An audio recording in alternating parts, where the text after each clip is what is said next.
President Honorable Edwin Chua sa mungkahing balangkasin muna ang mga batas na namamahala sa sangguniang kabataan. Subalit, tutol ito sa tuluyan ng pagtanggal ng SK dahil mas mahalaga pa rin umano na may boses ang kabataan sa sanggunian. May report si CATET correspondent Francisco Colete.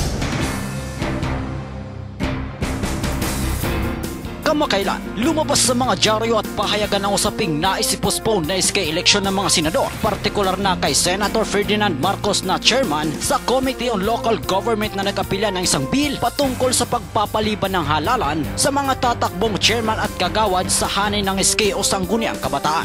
Bunsod nito, tutol at hindi pabor ang Pangulo ng SK Federation ng Tacloban sa panukalang isinulong ng mga mambabatas mula sa pambansang pamahalaan. Subalit giit naman ni Honorable Edwin Chua na siyang aming nakapanayam, bagamat hindi raw siya sang-ayon na ipagpaliban ng SK eleksyon, nasa Senado at Presidente pa rin ang desisyon, basta't ang SK Federation wag sana raw itong mauwi sa abolisyon.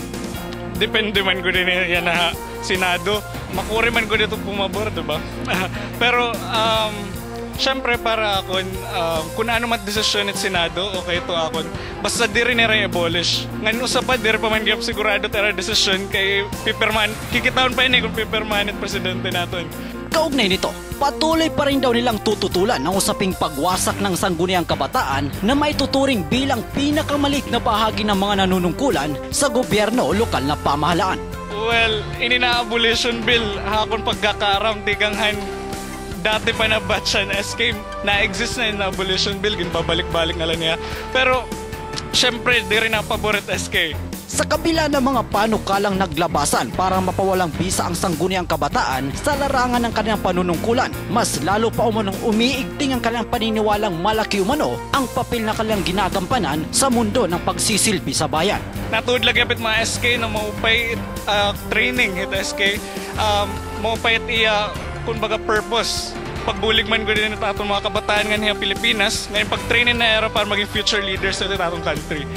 Hindi naman umano nababahala ang Pangulo ng SK Federation ng Tacloban sa mga usaping pagpapaliban o pagwasak sa mundo ng politika ng sangguniang kabataan. Bagkus tuloy pa rin ang kanyang paniniwala, maging na mga kasapi nito na malaki raw ang kanilang naiaambag na serbisyo ng pagsisilbi sa publiko.